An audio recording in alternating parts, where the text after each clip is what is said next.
Di suatu negeri yang kaya akan ilmunya, terdapat seorang pemuda yang sangat cinta dan berbakti kepada ibunya. Dengan tulus ia merawat ibunya yang lumpuh, serta memenuhi apa yang dipinta oleh ibunya, kecuali hanya satu permintaan ibunya yang sulit ia kabulkan. Suatu hari, sang ibunda berkata kepada sang anak, "Wahai anakku, mungkin ibu tidak akan lama terus bersamamu. Ikhtiarkan agar ibu dapat mengerjakan ibadah haji." Mendengar ucapan sang ibu, pemuda itu termenung dan berpikir, bagaimana caranya agar ia bisa membawa ibunya pergi haji. Mengingat perjalanan dari Yaman ke Mekkah sangatlah jauh melewati padang pasir yang tandus dan panas, dan juga harus membawa banyak perbekalan.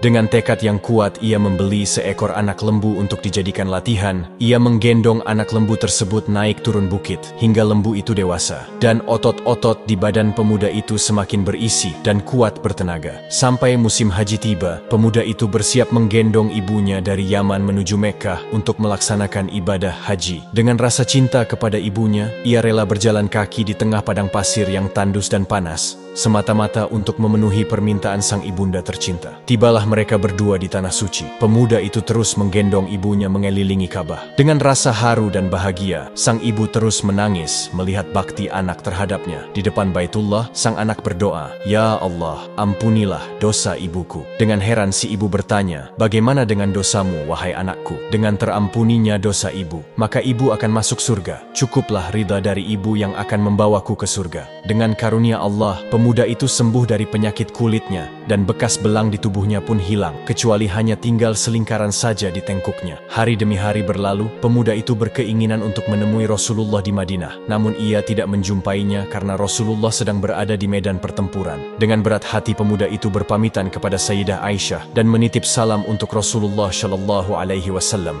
Ketika Rasulullah pulang dari peperangan, beliau mendapati salam dari pemuda itu, kemudian berpesan kepada Umar dan Ali, "Suatu ketika apabila kalian bertemu dengan dia, mintalah doa dan istighfarnya, karena dia adalah penghuni langit, bukan orang bumi.